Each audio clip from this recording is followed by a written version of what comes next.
तो in last class हम लोग जो बात कह रहे थे वो ये थी कि सूटेबल मेम्ब्रेन जिसे आप पढ़ सकते हैं जहां कोई और डिस्ट्रैक्शन ना आएगा, वो कौन सी है? आरबीसी की प्लाज्मा मेम्ब्रेन। उसमें कोई और ऑर्गेनल है नहीं, तो मेम्ब्रेन का कोई और सवाल पैदा नहीं होता। तो हमने आरबीसी की मेम्ब्रेन का कंपोजिशन पढ़ना स्टार्ट किया, और आरबीसी की मेम्ब्रेन कंपोजिशन जब हम लोग पढ़ते हैं तो हमारे पास पता लगता है कि वहां पे प्रोटीन और लिपिड है, साथ में कौन है? कार्बोहाइड्रेट। मतलब आपको मैंने दो चीजें बताई हैं, एक केमिकल स्टडीज और दूसरी बोलिए माइक्रोस्कोपिक स्टडीज। माइक्रोस्कोपिक स्टडीज के बेसिस पर प्लाज्मा मेम्ब्रेन इज ट्राइलेमुलर, मतलब कितनी लेयर? 3 यही रिवीजन में बता देता हूं। एक माइक्रोस्कोपिक स्टडीज थी प्लाज्मा मेम्ब्रेन की, और दूसरी जो है वो है chemical studies.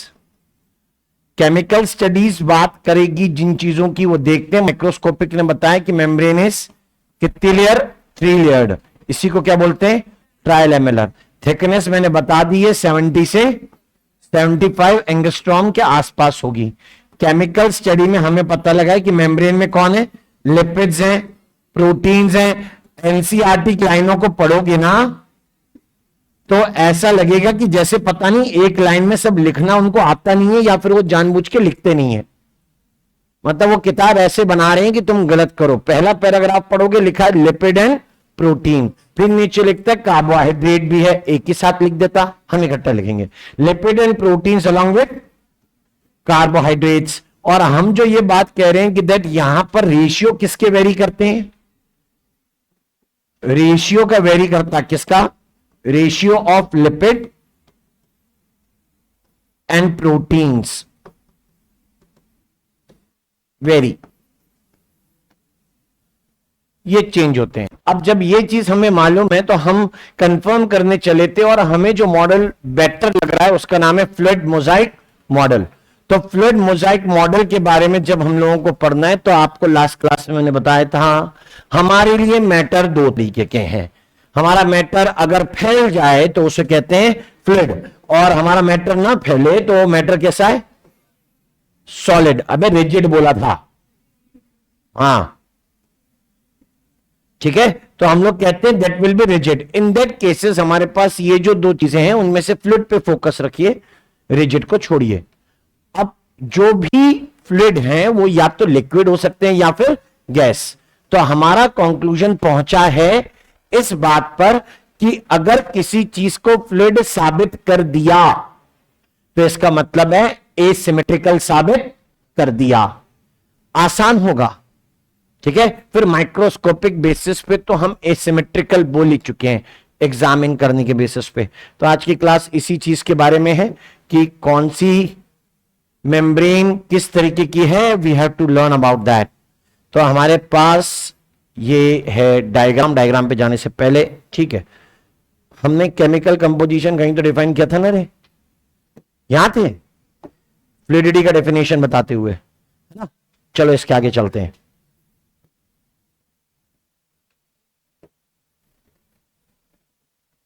Present day model ये है जो एनसीईआरटी का डायग्राम दिया है, रुक जाना उसके ऊपर। अभी मैं ये बात करता हूं कि जो मॉडल दिया गया है वो सिंगर एंड निकलसन ने दिया है, यहां तक हम लोग पढ़ चुके थे। अभी बात ऐसी आती है कि सिंगर एंड निकलसन 1972 में जिस मॉडल फ्लूइड मोजाइक मॉडल की बात करते हैं उसका केमिकल कंपोजिशन क्या है पहले उसे पढ़ेंगे, फिर उसके स्ट्रक्चर में बाकी चीजों को पढ़ते हैं। तो केमिकल कंपोजिशन और फ्लूइडिटी को डिफाइन करना है मुझे, दोनों चीजों को। फर्स्ट केमिकल कंपोजिशन की बात आई,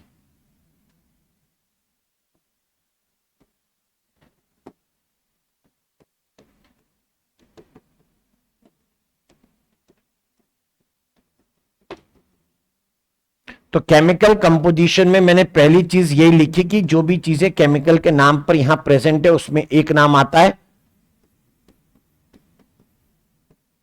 लिपिड्स, दूसरा नाम आता है प्रोटीन, और तीसरा आएगा कार्बोहाइड्रेट्स।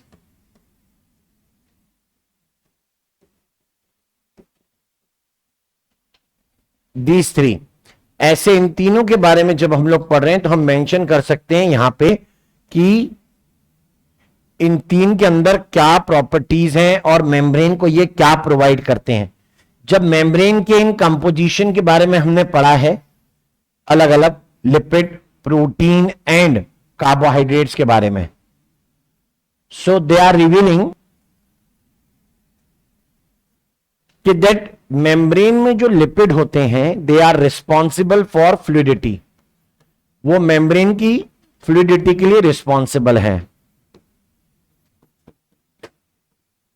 प्लस अगली बात कि ह्यूमन एरिथ्रोसाइट्स या आरबीसी में 40% लिपिड होते हैं। प्रोटीन के लिए कहा जाता है कि that they are providing elasticity to plasma membrane या जस्ट मेम्ब्रेन। और आरबीसी की मेम्ब्रेन प्रोटीन का परसेंटेज 52% है। चलो ये ज्यादा निकला, हर बार ऐसा जरूरी नहीं है। अगर ये वेरी करता है तो क्वेश्चन पूछेंगे बेटा तुमको इसके ऊपर नंबर जहां पर भी किताब में हो, पेज नंबर को छोड़ के, ठीक है, यानी ईयर, परसेंटेज, कोई भी डेटा डेसिमल में, परसेंटेज में, वो अच्छे से याद रखिए, वो ज्यादा बढ़िया रहेगा।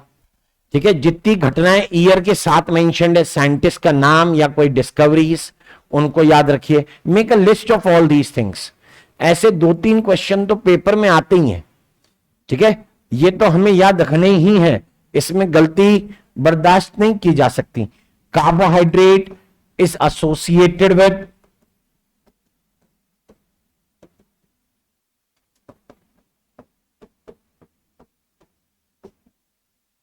सेल रिकॉग्निशन मैकेनिज्म, पढ़ेंगे इनके बारे में डिटेल में, जहां आएगा वहां डिस्कस करेंगे। And carbohydrate is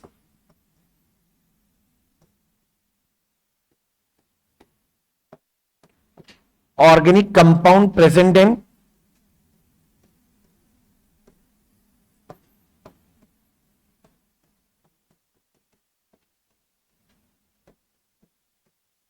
least amount, जो सबसे कम अमाउंट में प्रेजेंट हो।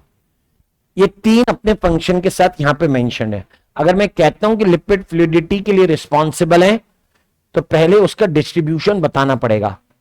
अगर कोई फ्लूइड नेचर के लिए रिस्पॉन्सिबल, मतलब वो ज्यादा एरिया को कवर करने वाला होना चाहिए, मतलब it must be present all over on the membrane, right, मतलब हाइपोथेसिस ही है। तो डायग्राम को ड्रॉ करने की कोशिश इसी बेसिस पे है। फिर बारी आती है फ्लूइडिटी को डिफाइन करना, कि अगर लिपिड फ्लूइडिटी प्रोवाइड करता है तो आपने ऐसा क्यों कहा।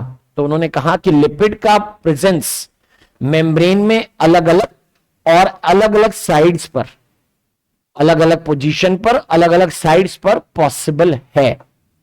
दैट्स व्हाई लिपिड, क्योंकि खुद फ्लूइड है, मेम्ब्रेन की फ्लूइडिटी भी इसी के कारण होगी। डायग्राम में कैसे दिखाते हैं वो देखना।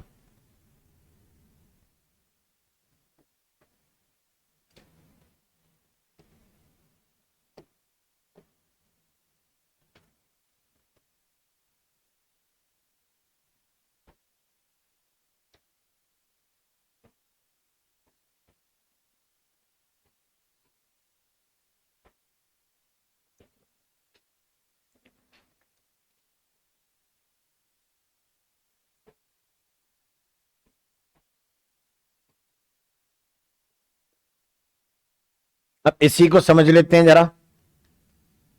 That if they are stating about lipid, let's learn first about the lipids only. पहले लिपिड के बारे में पढ़ते हैं। There are 2 type of lipids in the membrane discovered so far. मैंने कहा ना, जब मॉडल आया है फ्लूइड मोजाइक 1972, तब तक purification of compound was becoming possible. हम प्यूरिफिकेशन कर सकते थे। उस बेसिस पे हमने डिसाइड कराई कि कितने टाइप के लिपिड निकल कर आए, 2। एक का नाम फॉस्फोलिपिड है और दूसरे का नाम कोलेस्ट्रॉल। कोलेस्ट्रॉल से एक बात क्लियर कर दूं, जहां कोलेस्ट्रॉल होगा वो पक्का एनिमल स्ट्रक्चर होगा, प्लांट स्ट्रक्चर नहीं। आप अपनी बॉडी में कुछ भी खाइए, तेल खाइए कोलेस्ट्रॉल बनाएगा, कार्बोहाइड्रेट खाओगे कोलेस्ट्रॉल बनाएगा, इस बात में कोई शक है ही नहीं, ये फिक्स है। ठीक है, तो कोलेस्ट्रॉल लेकिन एक्सेस में ना बने, वैसे जितना है उसका काम सुन लो और वो क्या करता है उसके बारे में जान लो। So there are two type of lipids in the membrane, one is phospholipid and the other is cholesterol.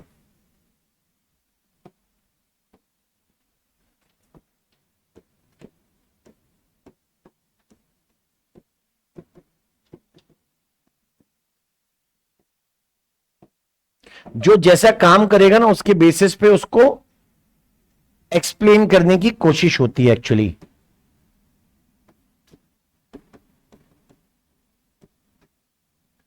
Two kinds. First of the kind is, as I said, phospholipid.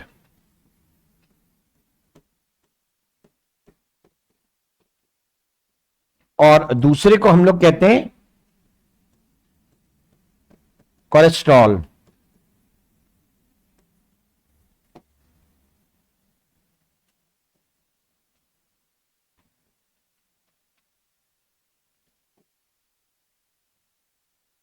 अब जरा फॉस्फोलिपिड और कोलेस्ट्रॉल के regarding समझें। Phospholipid के particles के दो portions हैं, एक पोर्शन को बताया जाता है हेड और दूसरे को बोलते हैं टेल, और उसका प्रेजेंस एज लिपिड बायलेयर है। क्या लिखा है? Phospholipid is present as lipid bilayer. कितनी लेयर? दो, as lipid bilayer. And phospholipid particle consisting of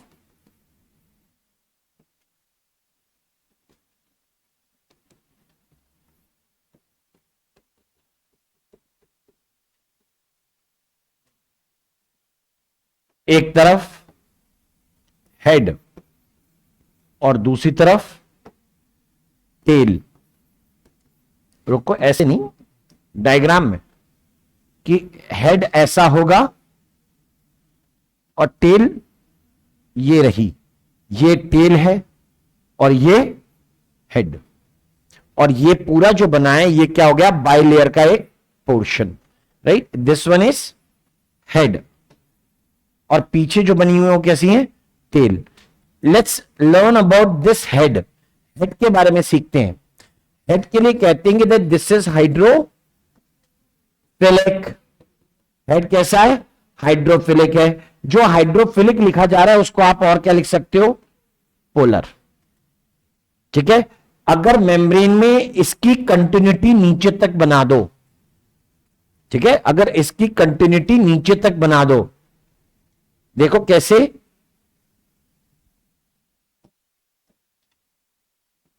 ऐसे head head head head head, tail tail tail tail tell.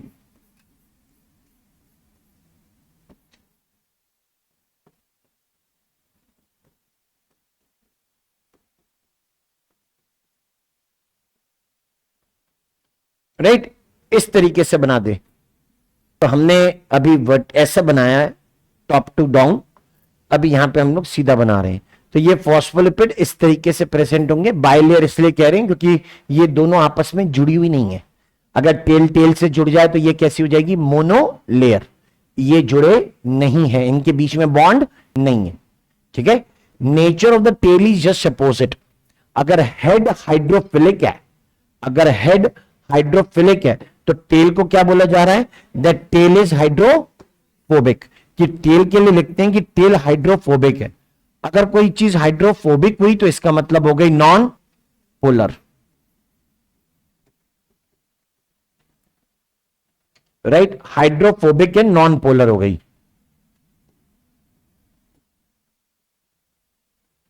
ये कहां की तरफ डायरेक्टेड है? जैसा मैंने बोला कि मेम्ब्रेन में कहां की तरफ हो गया? बाहर की तरफ। मेम्ब्रेन में, सेल के बाहर नहीं बोल रहा हूं, within the membrane it is lying outwards. And tail कहां है? Within the membrane inwards. Right, outside in the membrane, of the membrane मत बोलना, आउटसाइड द मेम्ब्रेन नहीं, लैंग्वेज बड़ा मैटर करती है। I am on the train, right, I am in the car, ये सही है, लेकिन I am in the train, I am on the car गलत है। समझे? अब हम उतनी अंग्रेजी में नहीं जा रहे हैं, लेकिन जितनी जरूरी है उतनी आनी चाहिए। सारा मुद्दा लैंग्वेज का है, सब्जेक्ट तो सेकेंडरी है, पहला लैंग्वेज है। सोचो, फिजिक्स का क्वेश्चन ही समझ में ना आए तो फॉर्मूला खाक लगाओगे? फॉर्मूला तो तब लगाओगे ना जब क्वेश्चन समझ में आए। क्वेश्चन क्यों नहीं समझ में आ रहा? उसकी लैंग्वेज बड़ी हार्ड है सर। उतना कोई कर दे तो मैं फॉर्मूला लगा लूं, लैंग्वेज याद में रख नहीं सकता, फॉर्मूला में याद कर सकता हूं। सारे फॉर्मूले रट लिए, उसके बावजूद सारे क्वेश्चन नहीं बनते, कारण लैंग्वेज। हम बात जिस लैंग्वेज में करते हैं, जिस लैंग्वेज में पढ़ रहे हैं, हमारी किताब उस लैंग्वेज में नहीं है। अब जैसे फॉर एग्जांपल यूकैरियोटिक प्रोकैरियोटिक के बारे में बच्ची परसों पूछ रही थी एक लाइन कि दैट अनलाइक, क्या कहते हैं, in prokaryotic cell there is no other cell organelle like eukaryotic cell other than ribosomes. सीधा लिख दे भाई कि राइबोसोम के अलावा कोई और सेल ऑर्गेनल नहीं मिलता। इतना लिखने की क्या जरूरत थी, है ना? अब जैसे इसी पैराग्राफ में जो प्लाज्मा मेम्ब्रेन के लिए लिखा, उन्होंने लिखा है scientist were able to deduce the chemical composition. क्या भाई, डिटरमाइन नहीं लिख सकते? पता कैसे लगेगा कि हम ज्यादा पढ़े लिखे हैं? हमारी वोकेबुलरी कैसी होनी चाहिए? रिच। समझ में आई बात?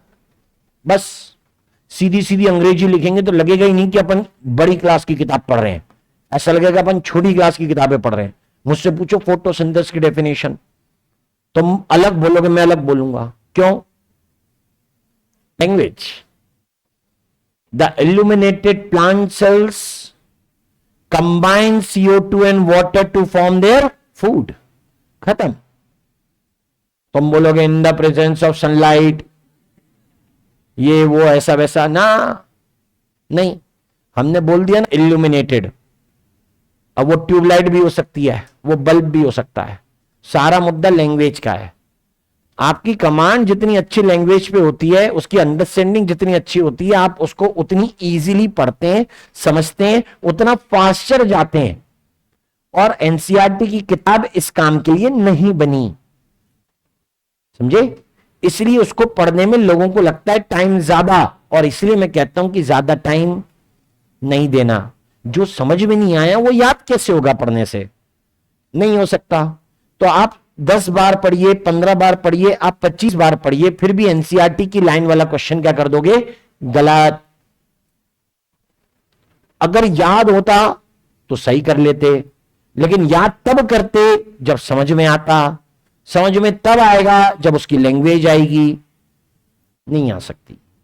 क्यों जबरदस्ती समय खराब कर रहे हैं अपना? क्या outside in the membrane, membrane में बाहर की साइड। और चलो ये तो ठीक है, लेकिन जो टेल की पोजीशन है ना, वो बड़ी इंपॉर्टेंट हो गई। वो क्या कहते हैं कि दैट इनसाइड इन द या on the inner side of the membrane, inside in the membrane, membrane में अंदर की तरफ है। इसके कारण क्या ये बच गई? सोचो सोचो, क्या एक्सप्लेन करने की कोशिश हो रही है वो देखिए। अगर हमारी स्किन, जो मैंने कहा सेल में अगर मेम्ब्रेन, तो हमारी क्या स्किन को कंपेयर करते हुए पढ़िए। अगर हमारी स्किन पे पानी गिरता है तो क्या वो डैमेज हो जाती है एकदम से? नहीं। लेकिन हम तो कह रहे थे कि स्किन अगर लिपिड की बनी हुई होती तो उसके डैमेज होने के चांसेस कैसे होते? ज्यादा। मतलब तुम नहाते क्यों नहीं हो? बोले सर मेरी स्किन फैट की बनी हुई है, खराब हो जाएगी, इसलिए मैं नहीं नहाता। नहीं नहाने वालों का रीजन कितना साफ है। अबे हमने थोड़ा ना मतलब डिटर्जेंट डाल के नहा, पानी से नहा ले बस। ठीक है, our skin is getting protected, क्योंकि उसका नेचर और पानी का नेचर दोनों कैसे? हाइड्रोफिलिक नेचर से में बच गए। यानी हाइड्रोफोबिक लेयर अगर बाहर की तरफ होती तो वियर एंड टियर ज्यादा था।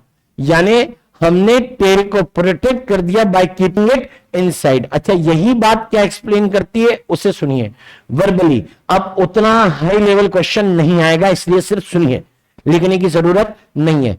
कि बाहर हाइड्रोफिलिक है तो पानी को आने दो, और बीच में क्या हाइड्रोफोबिक, तो पानी को आसानी से जाने ना दो।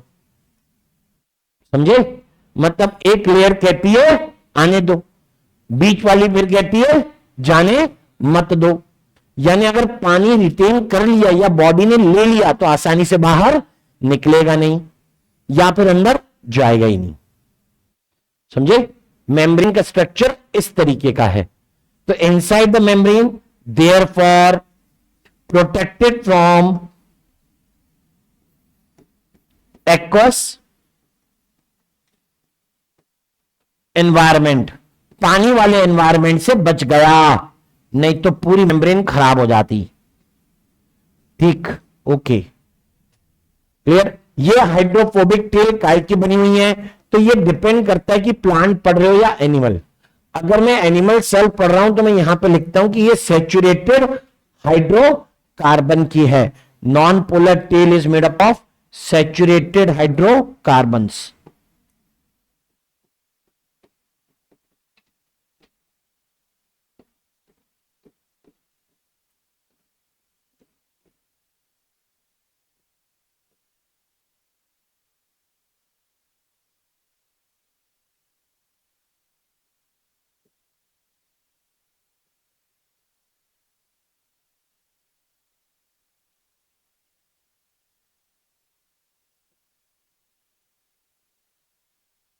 तो दिस इज फर्स्ट, ये पहली बात हो गई।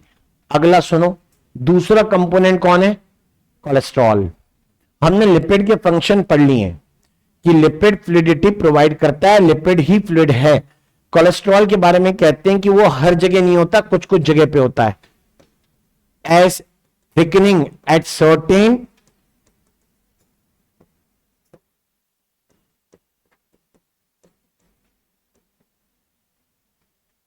लोकेशंस, कुछ कुछ जगह पर प्रेजेंट है। नंबर 2 किसमें प्रेजेंट है? This is animal fat, plant में प्रेजेंट नहीं होता। तो अगर लिपिड क्या देता है? फ्लूइडिटी। अगर लिपिड क्या देता है? फ्लूइडिटी। तो उसका कारण फॉस्फोलिपिड है, और one who maintains the fluidity in animal cell membrane is cholesterol. सर्दी या गर्मी कुछ भी हो, मेम्ब्रेन फ्लूइड ही रहेगी। हम तो ये कहते हैं कि अगर टेम्परेचर डिक्रीज हो जाए तो मेम्ब्रेन को फ्रीज हो जाना चाहिए था, नहीं होने दिया। किसने? कोलेस्ट्रॉल ने। कि टेम्परेचर इंक्रीज हो तो मेम्ब्रेन को क्या हो जाना चाहिए? वेपोराइज हो जाना चाहिए, नहीं होने दिया, मेल्ट नहीं होने दिया। किसने? कोलेस्ट्रॉल ने। यानी वो मेम्ब्रेन का मेल्टिंग पॉइंट इंक्रीज या डिक्रीज करवा सकता है। प्लांट में इसकी जगह सैचुरेटेड या अनसैचुरेटेड फैटी एसिड का कंपोनेंट वेरिएबल होता रहेगा। हमारे अंदर सिर्फ क्या है? कोलेस्ट्रॉल।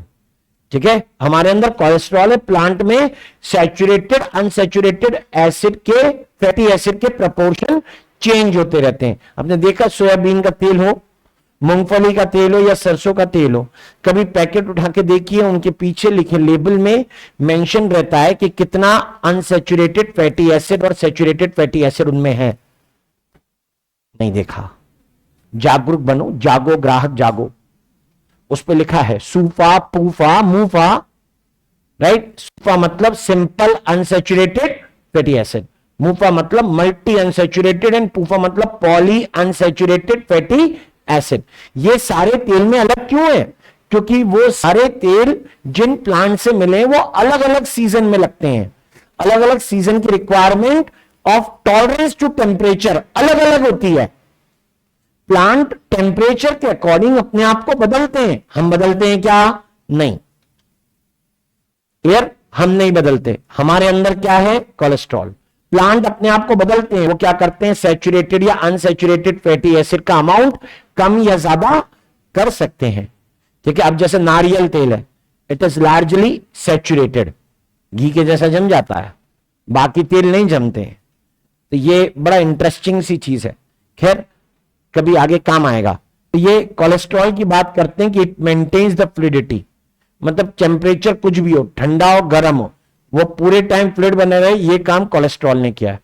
तो एक एग्जांपल है एनसीईआरटी से ही, लेकिन चैप्टर का नाम बायोमोलिक्यूल है।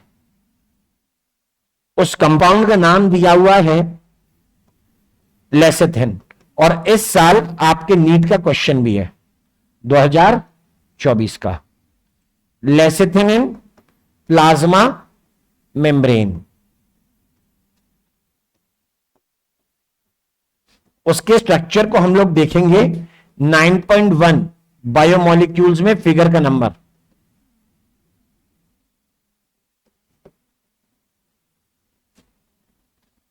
ये डाइग्लिसराइड है। ये जो फॉस्फोलिपिड्स होते हैं ना, they are glycerides, triglycerides, diglycerides. Lecithin कैसा है? डाइग्लिसराइड। ये इसके एग्जांपल में क्वेश्चन यही आया था कि वो फॉस्फोलिपिड है, ग्लिसराइड है, क्या है? डाइग्लिसराइड है। क्लियर? क्वेश्चन मेरे को पूरा याद नहीं है लेकिन आया तो था ऐसा कुछ। यही लेसिथिन है। जब मधुमक्खी डंक मारती है तो लेसिथिन टूट जाता है। मधुमक्खी की डंक में एक एंजाइम होता है, उसको बोलते हैं लेसिथिनेज। वो आया, उसने लेसिथिन को डाइजेस्ट किया, मेम्ब्रेन पंक्चर हो गई और अंदर की चीजें कहां गई? बाहर। क्लियर? इसलिए जहां पर मधुमक्खी ने डंक मारा होता है उस जगह पे कुछ फ्लफी सा और फिर वाटरी सब्सटेंस बाहर निकलता है। वो क्या निकल रहा है? सेल के अंदर का कंटेंट। यही बात समझ में? जब सांप डंक मारता है यानी स्नेक बाइट में और हनी बी की डंक में, स्टिंग में, दोनों में सेम तरीके का एंजाइम है, उसका नाम लेसिथिनेज है। वो लेसिथिन को डाइजेस्ट कर लेगा। फिर हम बात कर रहे हैं कि अगर ये फॉस्फोलिपिड की पूरी लेयर हो और फ्लूइडिटी को डिफाइन करना हो तो कैसे?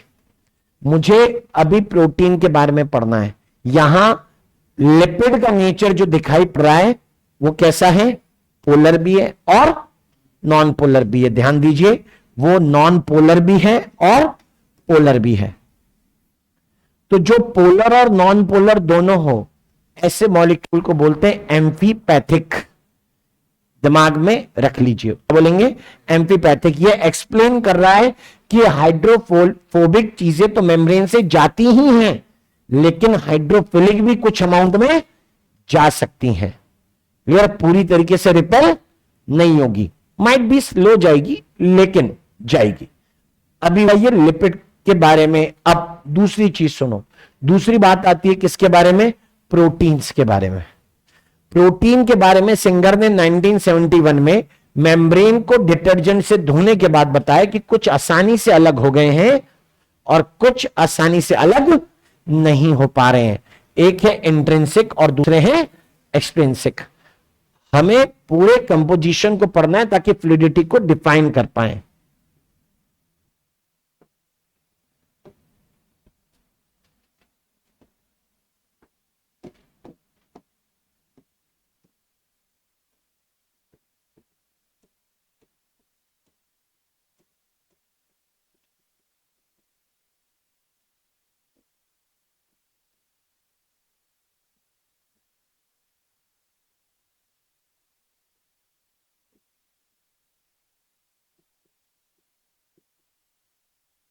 Singer 1971 classified membrane proteins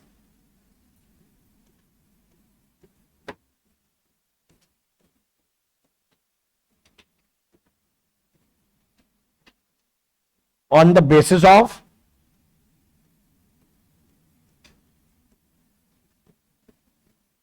ease of extraction लिख सकते हैं या सेपरेशन बोल सकते हैं।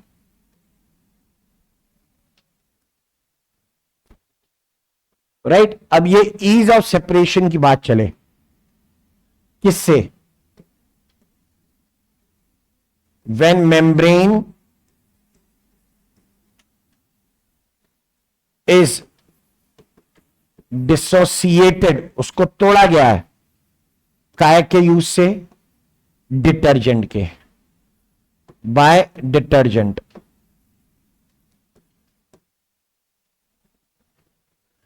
तो डिटर्जेंट ने तेल के दाग धो दिए, मतलब मेम्ब्रेन को धो दिया।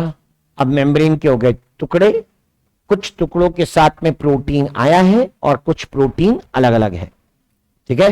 The protein that still remain integrated with the lipid, उसको बोला गया इंटीग्रल प्रोटीन या इंट्रिंसिक प्रोटीन, और जो अलग कर दिए या अलग हो गए आसानी से उसको बोल दिया एक्सट्रिंसिक प्रोटीन या पेरिफेरल प्रोटीन्स, कि वो किनारे पर होंगे इसलिए अलग हो गए, और जो किनारे पर नहीं लिपिड बाइलेयर में इंटीग्रेटेड अंदर तक गए हैं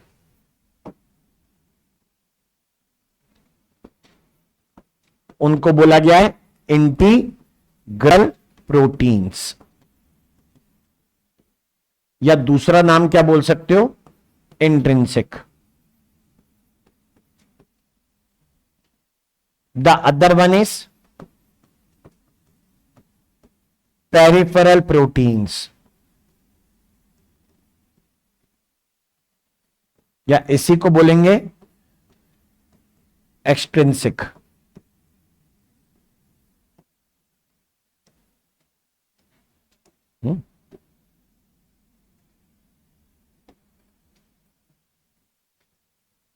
असर्शन रीजन के क्वेश्चन बनेगा, ठीक है, बहुत बढ़िया सा सिंपल, अपनी किताब में ही सफिशिएंट है, और जिनके आंसर क्या बने, A and R both are correct, R is correct explanation of A.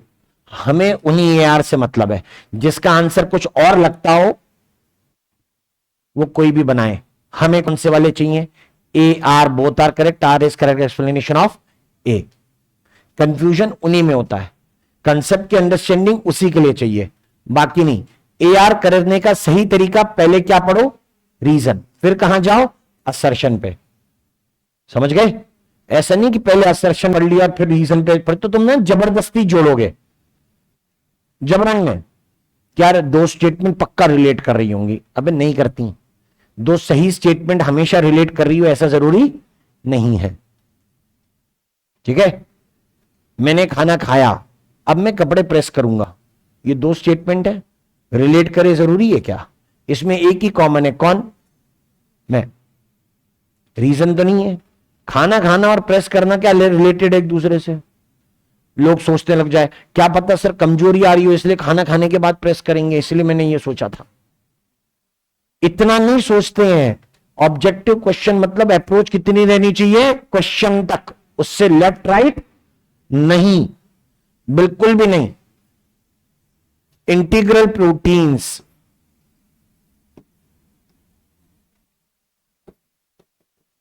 Difficult to separate या एक्सट्रैक्ट कह सकते हैं। रीजन लिख रहा हूं तो अलग ही लाइन में लिखूं, ज्यादा सही रहेगा। बीइंग पार्शियली और डीपली बरीड, धसे हुए हैं इन द लिपिड बाइलेयर। चलिए अब हो गया ये क्या, assertion and reason. The integral proteins are named, integral proteins are difficult to separate from the membrane. Reason में लिखते हैं that such proteins are partially और deeply buried in the membrane. क्या हो गया, A R both are correct, R is correct explanation of A, right. आगे इधर ये जस्ट अपोजिट है, उससे पहले एग्जाम्पल, आप ड्रॉपर में हो तो क्वेश्चन भी वैसे मिल सकते हैं।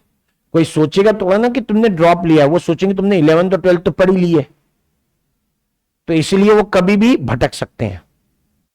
जैसे तुम्हारे मन में भी तो ख्याल आता होगा ना, ये तो हमने पढ़ रखा है, आता है, कितने लोगों के मन में आता है। अबे सच बता, मैं पूछ नहीं रहा हूं कुछ भी, मैं नहीं पूछूंगा। देखो पुराने वाले यहां पे बहुत बच्चे बैठे, उनसे पूछ लो, मैंने आज तक क्लास में किसी से क्वेश्चन नहीं पूछे, बस एक ही क्वेश्चन पूछता हूं, नंबर कितने आए, और कोई सवाल नहीं पूछता मैं, ठीक है, कि नंबर कितने आए, कम क्यों आए, टेस्ट क्यों नहीं दिया, बस। अपने को इससे अलावा सब्जेक्ट से कोई सवाल, अबे सब्जेक्ट आएगा तो तुम यहां बैठोगे क्यों भाई, आ गई बात समझ में।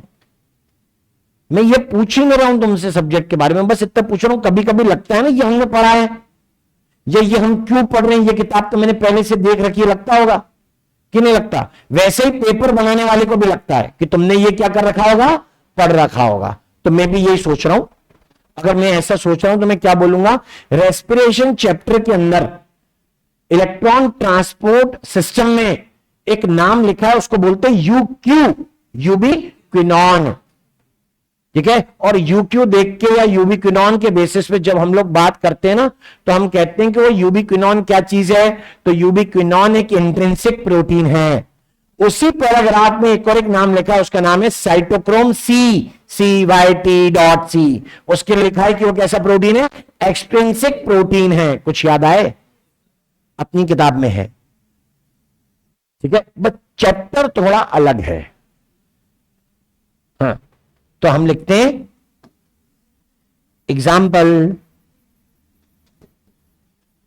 UQ कौन सी मेम्ब्रेन पे होता है, on inner membrane of mitochondria.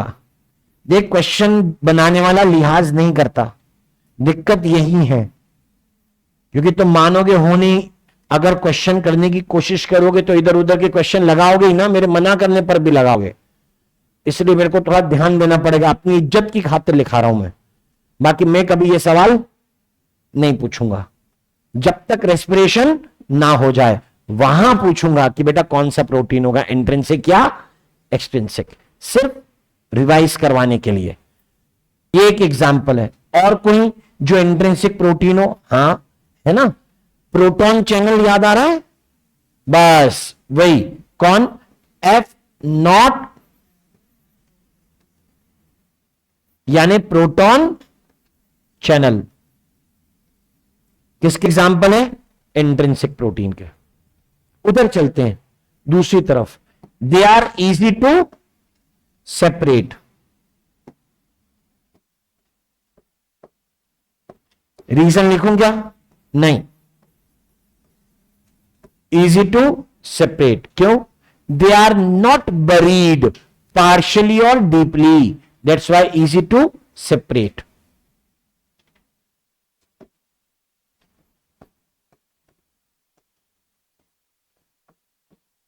present superficially on the membrane। Example बताने बनते हैं। अभी एक जस्ट नाम बताया ही था मैंने आपको यहां पे, वो साइटोक्रोम C हो गया। ये माइटोकॉन्ड्रिया की इनर मेम्ब्रेन पर है। इनर मेम्ब्रेन लिखा है मैंने, पूरा नहीं लिखा, लिख देता हूं, चलो अच्छा। इनर मेम्ब्रेन ऑफ, एग्जाम्पल ज्यादा बड़ा हो गया मेन मतलब की लाइन से, माइटोकॉन्ड्रिया। क्या दूसरा जो नाम होगा ना, वो होगा F1 पार्टिकल। F1 पार्टिकल किसकी तरह बिहेव करता है, ATP एस की तरह।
वही है, मुझे प्रोटीन के नेचर तो पता लगी ही नहीं कि ये पेरिफेरल और इंटीग्रल नाम उनकी ईज ऑफ सेपरेशन के बेसिस पे हैं।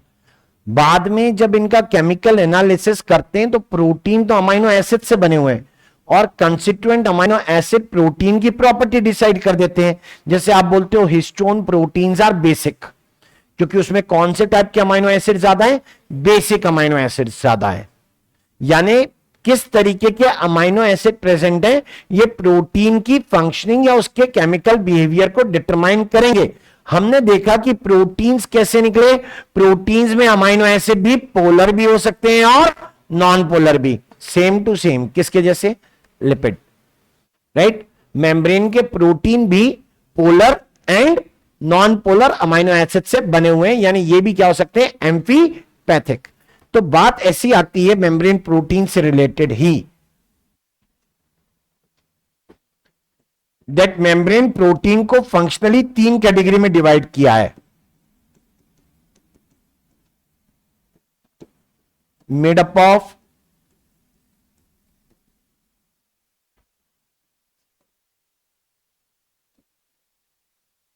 Polar and non polar.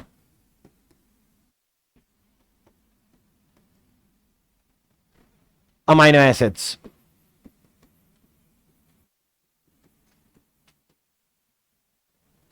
और तो पोलर और नॉन पोलर अमाइनो एसिड के बेसिस पे हम इसे जब डिफाइन कर रहे हैं तो एक बात समझ लीजिए, हम ये बात कहते हैं कि ये nature same to same as lipid हो गया।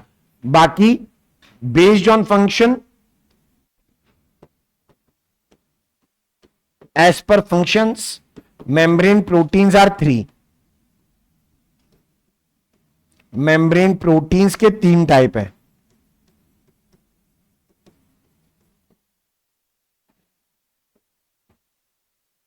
वो 3 तरीके के होंगे। कौन से 3 तरीके के प्रोटीन्स हैं? नाम सुन लो, इनफ है। पहले का नाम है स्ट्रक्चरल प्रोटीन,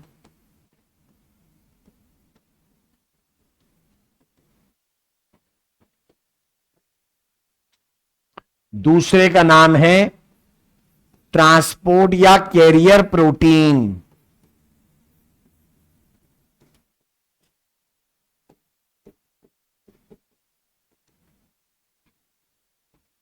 तीसरे का नाम है कैटालिटिक प्रोटीन।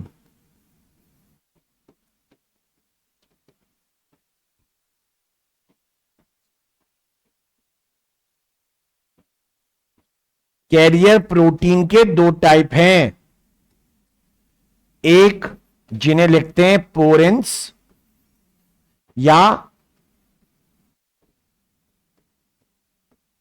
चैनल्स, और दूसरों को लिखते हैं पंप्स। दोनों में डिफरेंस लार्जली डिफरेंट,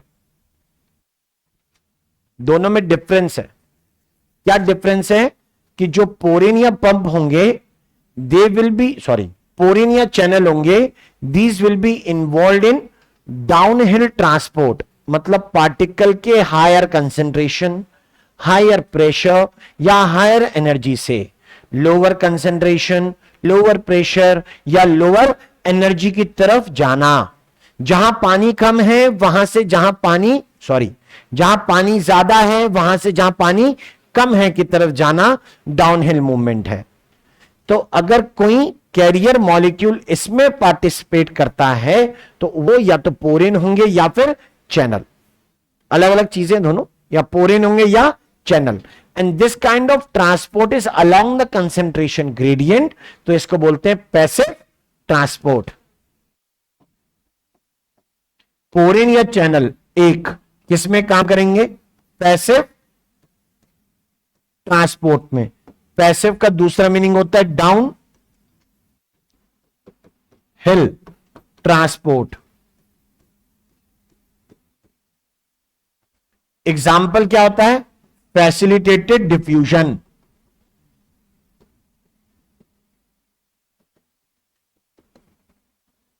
ये फैसिलिटेटेड डिफ्यूजन के लिए है। पंप्स की बात होती है तो हम कहते हैं कि ये अगेंस्ट द कंसंट्रेशन काम करता है, जिसके लिए एनर्जी चाहिए। उल्टा काम करना है इसलिए एनर्जी लगी है। इन एक्टिव या अपहिल ट्रांसपोर्ट, जिसके लिए कहेंगे रिक्वायर्स एटीपी एनर्जी इनको एटीपी लगते हैं, और एग्जाम्पल होता है एक्टिव ट्रांसपोर्ट, वो ऊपर लिख चुके हैं। एग्जाम्पल बताना है तो बता देता हूं, मतलब एग्जाम्पल मतलब काम के बेस पे, sodium potassium ion exchange pump. Example of porin या चैनल तो बहुत है, एक बता रहा हूं, बाइकार्बोनेट क्लोराइड आयन एक्सचेंज, ये आरबीसी की मेम्ब्रेन पर ही है।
डन। अब सुनो, लेकिन एक सेल दूसरे सेल टाइप से अगर अलग है, मतलब एक सेल आरबीसी है, दूसरा सेल डब्ल्यूबीसी है, एक थायराइड का सेल है, दूसरा लिवर का सेल है, इनकी पहचान कैसे? ये एक जैसा रिस्पॉन्स सारे केमिकल सब्सटेंसेस को नहीं देते। जैसे थायराइड स्टिमुलेटिंग हार्मोन को थायराइड के सेल रिकॉग्नाइज करते हैं, पेनक्रियास के नहीं। इसके रिकॉग्निशन के लिए जो रिस्पॉन्सिबल है उस टाइप के प्रोटीन का नाम कैटालिटिक प्रोटीन। यानी अगर तुम्हें एक सेल को दूसरे सेल से अलग करना हो, तो एक मेम्ब्रेन को दूसरे मेम्ब्रेन से अलग बताना हो, तो कौन सा प्रोटीन काम आएंगे? ना 1 ना 2, वो कौन होगा? 3, कैटालिटिक। याद रहेगा। जैसे मान ले माइटोकॉन्ड्रिया की कितनी मेम्ब्रेन है? 2, तो दोनों मेम्ब्रेन एक दूसरे से अलग होंगे, किस में? कैटालिटिक प्रोटीन्स में। आई बात समझ में? कि न्यूक्लियस की 2 मेम्ब्रेन है, दोनों अलग। प्लास्टिड की 2 मेम्ब्रेन है, दोनों अलग, कैटालिटिक प्रोटीन में। बता, हर मेम्ब्रेन एटीपी बनवाती है क्या? नहीं। कैटालिटिक प्रोटीन डिफर्स फ्रॉम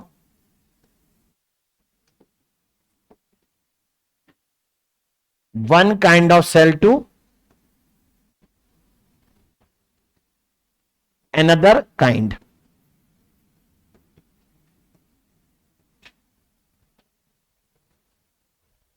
ठीक है, मतलब इतना पढ़ा इसके लिए, लेकिन सबसे काम की लाइन ये है। ये ना जूलॉजी में छूटेगी ना बॉटनी में छूटेगी, चलती रहेगी, ये कुछ ना कुछ आता ही रहेगा। कभी पढ़ोगे रिसेप्टर्स ऑफ हार्मोन, ठीक है, अभी थोड़े टाइम में पढ़ना होगा माइटोकॉन्ड्रिया, फिर उसके बाद पढ़ना होगा रेस्पिरेशन फोटोसिंथेसिस, तब भी काम आएंगे। तो ये चीजें ऐसी। ओके फाइन, ये फंक्शन के बेसिस पे प्रोटीन हो गए। अब जरा मैं मेम्ब्रेन में इनकी फिर पोजीशन बता दूं कि अगर प्रोटीन एक्सट्रिंसिक और इंटीग्रल होते हैं तो मेम्ब्रेन में कैसे प्रेजेंट होंगे, उनकी फोटो में झलक तो देखें, तब तो हम उसे समझ पाएंगे। ठीक है, तब तो हमें वो चीज समझ में आएगी। चलो ऐसा कर लेते हैं, समझ लेते हैं। तो हमने कहा कि भैया ये है लिपिड, फॉस्फोलिपिड, और यहां मैं बना रहा हूं क्या? मेम्ब्रेन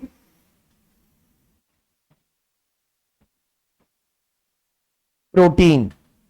ठीक है, एक मिनट, यहां मैं बनाऊंगा मेम्ब्रेन प्रोटीन।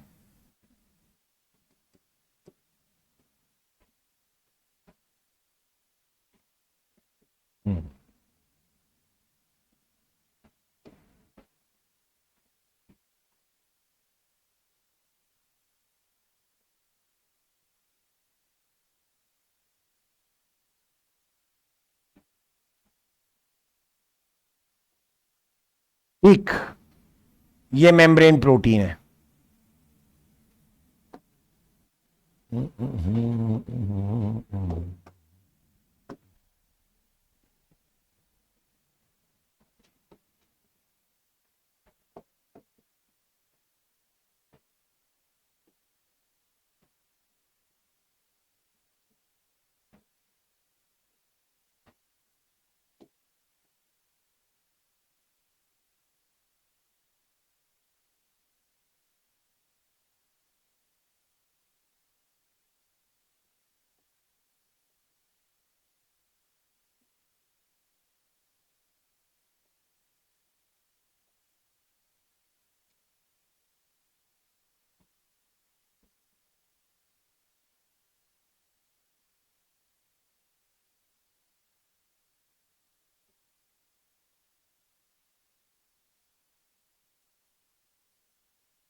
सुनिए, मेम्ब्रेन के अंदर अगर मूवमेंट है यानी फ्लूइडिटी है तो उसके टाइप सुनिएगा। आपको यह कहा जा रहा है कि अगर कोई लिपिड पार्टिकल इस जगह था, ठीक है, वो कहां पहुंच गया, खिसक खिसक के इधर पहुंच गया है। इट शिफ्टेड लिटरली, वो अलोंग द लाइन चेंज हुआ है। इसे क्या बोलेंगे, लेटरल मूवमेंट, या मूवमेंट मतलब यहां पे डिफ्यूजन है, लेटरल डिफ्यूजन। जब ये ऐसे आगे शिफ्ट कर रहा था तो इधर से धक्का लग के ये प्रोटीन भी ऐसे गोल घूम गया। देख लो डायरेक्शन, राइट, प्रोटीन भी घूम गया, घूम गया। तो इसका मतलब है कि जब लिपिड मूव करता है तो उसके साथ में प्रोटीन भी लिपिड मेम्ब्रेन के अंदर मूव करेगा। This is defined as fluidity, right. ये लेटरल मूवमेंट है। केस नंबर सेकंड, दूसरा सुनिएगा। दूसरे टाइप की चीज क्या है कि दैट लिपिड मॉलिक्यूल यहां प्रेजेंट है और वो कहां पहुंच जाए, वो इस तरफ यहां पहुंच गया। मतलब आगे बढ़ते बढ़ते उसने क्या कर ली, पलटी मार ली। इसे क्या कहते हैं, फ्लिप। ऐसा करते समय वो लिपिड तो चला गया लेकिन प्रोटीन को मूव नहीं करवा पाया, यानी प्रोटीन फ्लिप नहीं करता, लिपिड फ्लिप करते हैं। आई बात समझ में, ठीक है। यहां ऊपर वाले में जो दिखाया गया है, this kind of cases lateral diffusion and this is a case of flip flop यानी ट्रांसवर्स डिफ्यूजन। ये दो अलग अलग एग्जाम्पल्स हैं। और किताब देखो कितनी समझदार है, उसने लिखा ही किसके बारे में, लेटरल के बारे में, ट्रांसवर्स के बारे में नहीं, क्योंकि वो सिर्फ लिपिड ने बताया है। अगर मेम्ब्रेन फ्लूइड है तो इसका मतलब है मूवमेंट दोनों तरीके के होने चाहिए, दोनों करने चाहिए, कोई प्रोटीन भी और लिपिड भी, ठीक है। पोजीशन, ये कौन सा प्रोटीन होगा, डीप बरीड है तो इंट्रिंसिक, जो सरफेस पर है तो कौन से होंगे, एक्सट्रिंसिक। क्लियर। इस तरीके से अगर मान ले प्रोटीन से कोई पार्टिकल चिपका हुआ होता तो उसकी पोजीशन भी चेंज होती, हो सकता है अंदर से बाहर, बाहर से अंदर। वो देखा है बच्चों के पार्क में ऐसा गेट लगा है, एक बच्चा अंदर जाता है, दूसरा बच्चा बाहर, झूला ना मिले तो वही झूला है, उसी गेट में अंदर बाहर करते रहेंगे, रिवॉल्विंग डोर टाइप्स, वैसा कुछ। तो this is what we are writing here is lateral movement and this is transverse movement. इसी को क्या लिखा गया है, फ्लिप फ्लॉप। डायग्राम एक बार देख के बस समझ लेने का, इसको बनाने का कोई सेंस है नहीं। मैं तो सिर्फ इतना कह रहा हूं कि चलो मेम्ब्रेन लिपिड और मेम्ब्रेन प्रोटीन को कंपेयर कर लेते हैं कि अगर दोनों मेम्ब्रेन के बहुत खास पार्ट्स हैं तो दोनों मिलकर, दोनों अलग अलग क्या क्या काम करते हैं, मतलब how the two are same to exhibit fluidity. Clear? Fluidity के लिए दोनों सेम कैसे हैं, किसी चीज का उनके थ्रू ट्रांसपोर्ट होता है तो उसमें उन दोनों का क्या हाथ है, पैर है, कंपेयर करते हैं। Membrane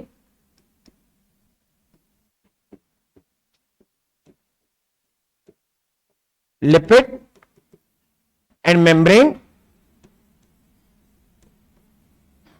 protein. वो नर्व सेल पे माइलिन शीट होती है, सुना है? कैसे बनती है? कैसे तो बनती होगी, अंदर बनती है बाहर बनती है नर्व सेल में? बाहर, नर्व सेल के बाहर होती है, बनती कहां होगी? क्या लगता है हैं? कहां बनना चाहिए? नहीं पता? अच्छा अभी सॉरी मैंने ही बोला था, मैं कुछ नहीं पूछूंगा।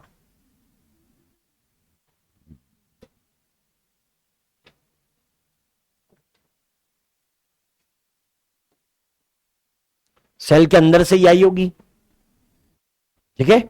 तो सेल के अंदर से अगर वो बन के आई है तो इसका मतलब है मेम्ब्रेन ने क्या मारी, पलटी, क्या करा होगा, फ्लिप, कुछ तो होगा।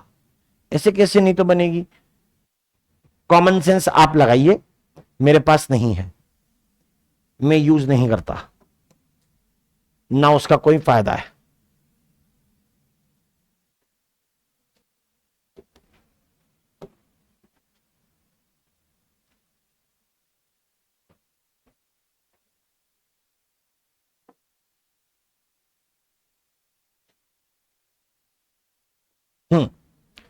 Character number one, character number one ये है कि दैट क्या वो एम्फीपैथिक हैं, याद है वर्ड कि नहीं, या लिखो, याद है?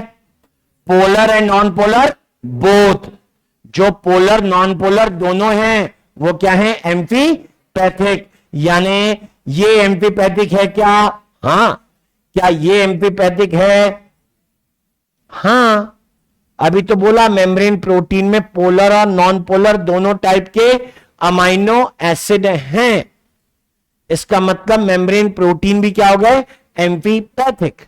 बिहेवियर सिमिलर हो रहा है, दोनों मिलके कुछ करते होंगे फ्लूइडिटी के लिए। चलो आगे देखते हैं, क्या लेटरल मूवमेंट या लेटरल डिफ्यूजन मेम्ब्रेन में लिपिड दिखाते हैं? हां। और अपने साथ किसे ले जाते हैं, मेम्ब्रेन प्रोटीन को। इसी को एनसीईआरटी ने फ्लूइडिटी कहा है, राइट? लेकिन फ्लिप फ्लॉप, जिसका मतलब क्या है, ट्रांसवर्स मूवमेंट, यानी क्या करना, फ्लिप करना, पलटी मारना। अगर इसे मैं कंपेयर करूं तो कहता हूं मेम्ब्रेन लिपिड कर सकता है, मेम्ब्रेन प्रोटीन कांट। क्यों? रीजन बताना होगा। बीइंग, क्या लग रहा है तुम्हें, क्या लिखोगे, बीइंग लार्ज।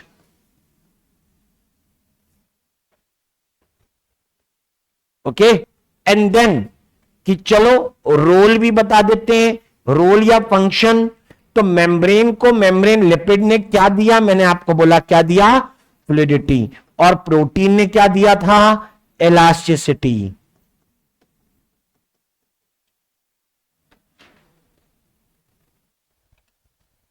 अब मुझे सिर्फ मेम्ब्रेन कार्बोहाइड्रेट को समझाना है।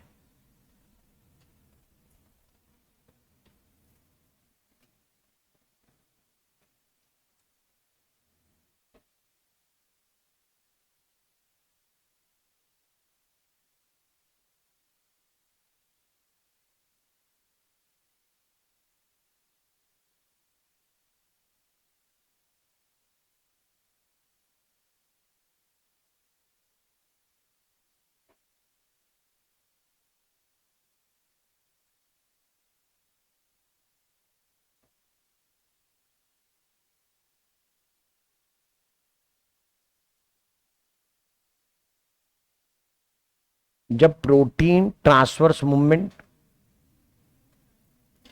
जब लिपिड ट्रांसवर्स करेगा, लेटरल मूवमेंट कैसे हो पाएगा ऐसे में?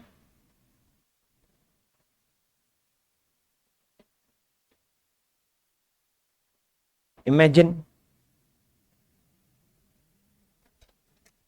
ये मेम्ब्रेन है, फॉस्फोलिपिड से ही, ठीक है, ये हेड हेड, ये क्या है? टेल्स। मैं कह रहा हूं ये इस तरीके से टर्न करने वाले हैं, और मैंने आपसे कहा कि जब ये ऐसे टर्न करने वाले हैं तो मेम्ब्रेन प्रोटीन कैसा है? बड़ा। पहली बात, अगर वो ऐसे जा रहे होते तो प्रोटीन को ऐसे रोल कर देते, रिवॉल्व, लेकिन जब वो ऐसे जा रहे हैं तो प्रोटीन तो वैसे ही कैसा है? फिक्स। क्लियर? वो वैसे ही अड़ा रह जाएगा और लिपिड के मॉलिक्यूल डिस्टर्ब हो जाएंगे। ये वंस इन अ मंथ की जैसी फ्रीक्वेंसी है, यानी आप ये कहते हो कि जैसे ये फ्रीक्वेंटली ऑब्जर्व्ड है, ये अक्सर होता रहता है, लेकिन ट्रांसवर्स मूवमेंट के जैसी चीजें मेम्ब्रेन में फ्रीक्वेंटली नहीं होती।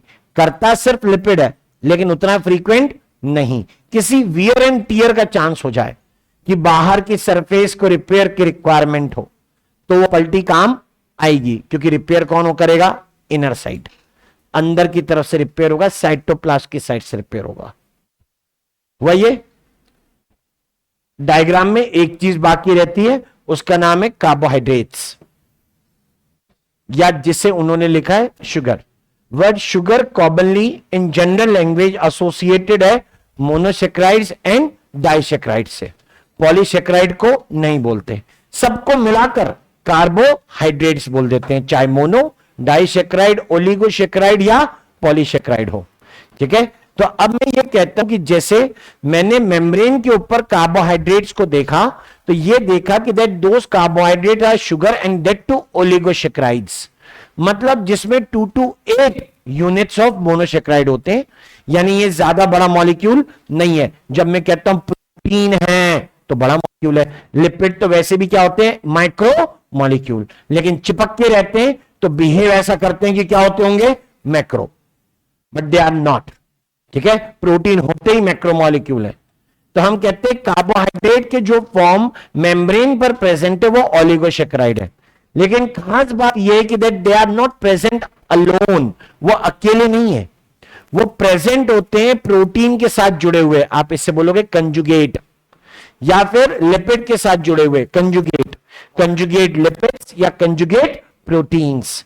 तो ग्लाइको प्रोटीन का मतलब प्रोटीन प्लस कार्बोहाइड्रेट, या ग्लाइकोलिपिड का मतलब लिपिड प्लस कार्बोहाइड्रेट।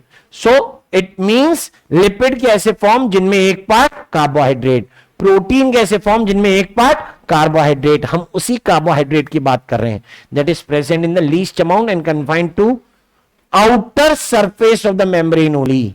साइड नहीं बोला मैंने सीधे क्या बोला है?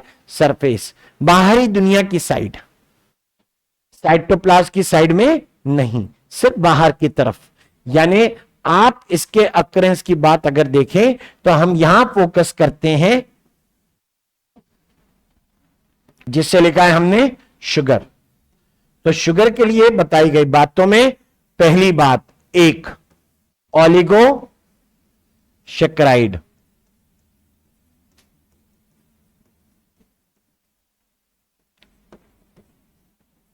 As a conjugate. आप रेसिड्यू वर्ड भी देखोगे कुछ जगह पर, sugar residue, as a conjugate to glycolipids glycoproteins, मतलब अकेले नहीं है। और कहां प्रेजेंट दिख रहे हैं? इन्होंने कार्बोहाइड्रेट को कहीं और लेबल या शुगर को कहीं और अंदर की साइड लेबल नहीं किया।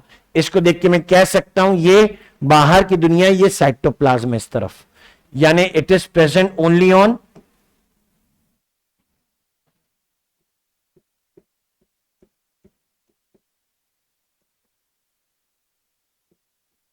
Outer surface of membrane.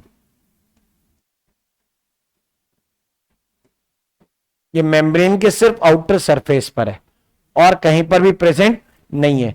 काम बताए ना, सेल रिकॉग्निशन मैकेनिज्म, ठीक है।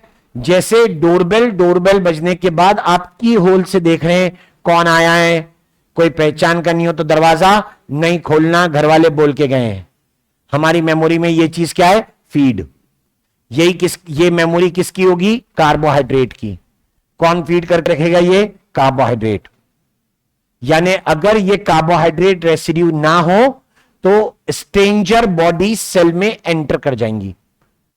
एंटीजन एंटीबॉडी का इंटरेक्शन ब्लड ट्रांसफ्यूजन के टाइम, या फिर इम्यूनिटी के लिए किसी और तरीके का बिहेवियर, वो सब किसके ऊपर डिपेंड करता है? इसी शुगर रेसिड्यू के लिए। कोई एंटीजेनिक सब्सटेंस आया, वो आया था, ये पूरा रिकॉर्ड किसके पास बताया गया है? मेम्ब्रेन कार्बोहाइड्रेट के पास। अब वो जब दोबारा आएगा तो उसको तुरंत पहचानना किसका काम? कार्बोहाइड्रेट का। और फिर उसी के अकॉर्डिंगली सेल्स रिस्पॉन्ड करते हैं। अब जैसे यही चीज काम आती है कब? रिजेक्शन ऑफ ट्रांसप्लांट ऑर्गन में। कहने के लिए किसी पर्सन जिसका किडनी फेल हो गया, उसको किडनी डोनर तो मिल गया, सारी चीजें मैच करी गई, कंपैटिबल है, सब कुछ हो गया, लगा दी किडनी। अब वो आदमी पूछता है सर कितने दिन की गारंटी है? लाखों का ऑपरेशन हो गया भाई का, 40-50 लाख लग गए, वो किडनी वाले को थोड़ा बहुत कुछ दिया हो सहानुभूतिवश, वो भी देना ही पड़ेगा, ठीक है। नहीं तो बेशक रिश्तेदार है, प्रॉपर्टी में हिस्सा मांग ले, क्या भरोसा, किडनी नहीं दे रहा है भाई, है ना। 2 ही होती हैं, 3 नहीं। तो यानी अगर किसी की किडनी ट्रांसप्लांट की गई, सब चेक किया, ये चेक किया कि मैच है नहीं है, ये सारी चीजें मैच करने के बाद में ट्रांसप्लांट कर दी, तो भी गारंटी नहीं है कि चलेगा, समझे। वो कभी भी धोखा दे सकती है। बस ये समझ लो, जिस दिन पेशेंट की बॉडी के सेल पहचान जाएंगे कि अपने अंदर क्या आया है, कुछ बाहर से लगा है, बेशक ह्यूमन की किडनी लगी है, बोलेंगे है तो बाहर की ना, लेकिन तेरी नहीं है, ये बॉडी में नहीं रह सकती, क्या हो जाएगा? रिजेक्शन। रोकने के तरीके हैं, इस बात में कोई शक नहीं है, बट कोमॉर्बिडिटी की कंडीशन साथ में रहेगी। स्टीरॉइड वगैरह लगेंगे तो कोई दिक्कत नहीं है, स्टीरॉइड लगने दो, खांसी जुकाम हर कभी चलता रहेगा, बुखार नहीं चलेगा पूरे टाइम, आदमी वीक रहेगा, सब कुछ नहीं कर पाएगा, ठीक है, क्योंकि पूरी इम्यूनिटी को क्या करा गया? सप्रेस, ठीक है। तो सेल रिकॉग्निशन इसका काम है, इसलिए बाहर रहने का इसका कोई मतलब समझ में आता है। देखो केमिकल नेचर, मेम्ब्रेन का बिहेवियर सब मैच करके बता रहे हैं, तभी तो जाके हम लोग मॉडल को अप्रूव कर सकते हैं। फ्लूइड मोज़ेक मॉडल कंफर्म करता है कि मेम्ब्रेन कैसी है? ट्राई लेमेलर। कैसी रही होगी? सुन, यहां से यहां कैसी दिख रही होगी? ये dense electron layer, dense electron layer, बीच में कैसी रही होगी? Middle transparent electron layer. ये ट्राइलेमेलर को प्रूफ करती है, ये एक्सप्लेन करती है कि मेम्ब्रेन क्विक रिपेयर होती है, यानी मेम्ब्रेन कैसी है? फ्लूइड। और ये चीजें नहीं बता पाता तो ये मॉडल नहीं चलता। याद रहेगा मोज़ेक का मतलब क्या है? मोज़ेक का मतलब ऐसा कुछ बता दो कि मैंने ऐसा एक बॉक्स लिया और इस बॉक्स के अंदर मैं क्या करता हूं, मैं ऐसा करता हूं कि यहां पे ना ये कलर भर देता हूं। अभी बताते तुम्हें मोज़ेक का मतलब क्या होता है, अभी मालूम पड़ जाएगा कि मोज़ेक कहने का क्या कारण है।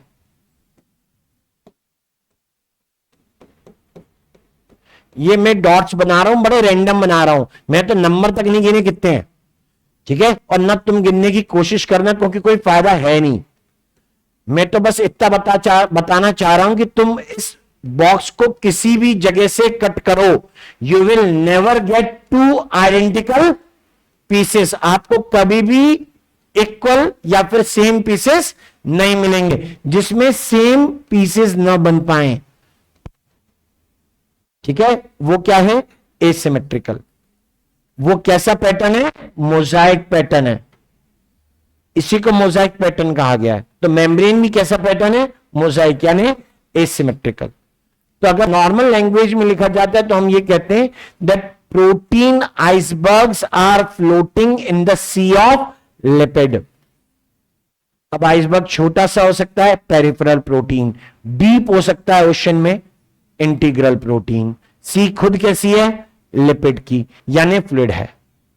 ओके, तो फ्लूइड मोजाइक मॉडल की नॉर्मल सी अंग्रेजी अगर किसी को लिखनी हो, so it must be something like, यहां पे मैं अगर मैं वर्ड्स में लिखूं तो आप लिखेंगे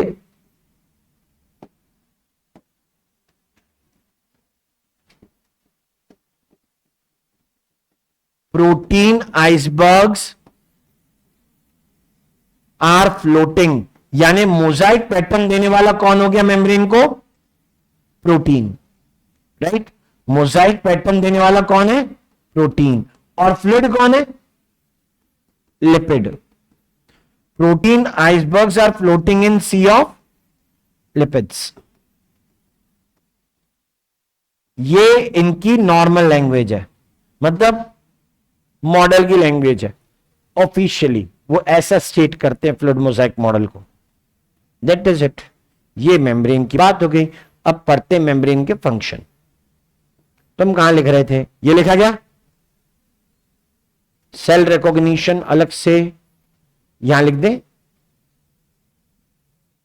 तुम कहीं भी लिख सकते हो, you can write it anywhere. आपको तो इतना बनाना है, मेम्ब्रेन तीनों के फंक्शन एक जगह आ जाएंगे ना। कार्बोहाइड्रेट, क्या रोल बताया मैंने आपको इसका, दैट इज सेल रिकॉग्निशन।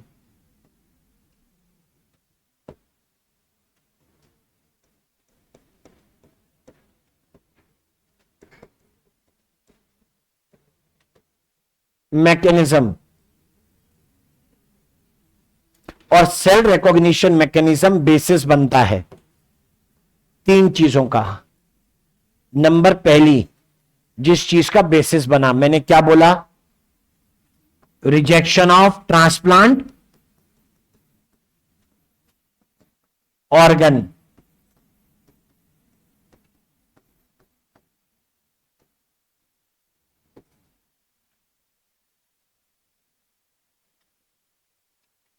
दूसरा मैंने कहा immunity,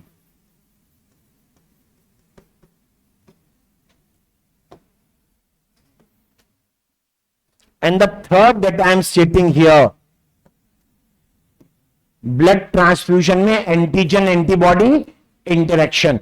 antigen antibody interaction immunity में भी होता है, मैं अलग से ब्लड ट्रांसफ्यूजन के लिए कह रहा हूं।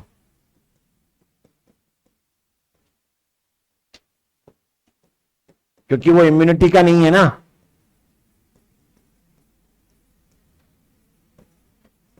अब क्लियर ही होगा कि जब आप ए ब्लड टाइप पढ़ते हो तो वो ए ब्लड टाइप एक्चुअल में क्या है, एंटीजन, और वो एंटीजन केमिकली क्या होते हैं, ग्लाइकोप्रोटीन होते हैं, राइट। दैट ए बी ये क्या है, ग्लाइकोप्रोटीन, आरबीसी के सरफेस पर। ये ना होते तो कोई किसी का ही ब्लड चढ़ाए, कोई टेंशन ही नहीं है, फुर्सत, इधर निकाला इधर से चढ़ाया, बस काम खत्म।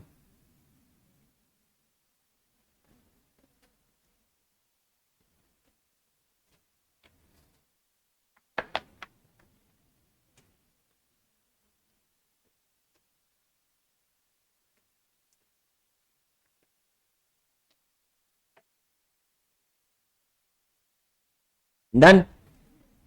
मेम्ब्रेन के फंक्शन पढ़ने हैं, प्रॉपर्टीज के बेसिस पे सारे फंक्शन बड़े आसानी से एक्सप्लेन हो सकते हैं। अगर मेम्ब्रेन फ्लूइड है तो सेल फैल सकता है क्योंकि मेम्ब्रेन फैलने देगी, उसको ही कहेंगे ग्रोथ।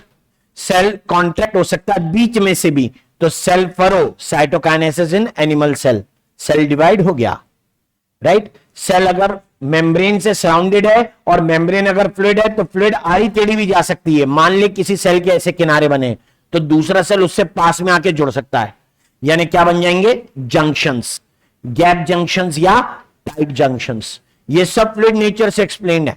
सेल की ग्रोथ, सेल के बीच में जंक्शंस, ठीक है, सेल का डिवीजन, क्लियर, मेम्ब्रेन की क्विक रिपेयर, ये सब फ्लूइडिटी से एक्सप्लेन होते हैं। प्लस मेम्ब्रेन का काम है उसके थ्रू ट्रांसपोर्ट, एक्टिव या फिर पैसिव। उसके कुछ टाइप दिए वो हमें पढ़ने, related to the other topics as well. एक बार उसकी रीड करिएगा, that will be easier for you, right? The next will be cell wall and endomembrane system.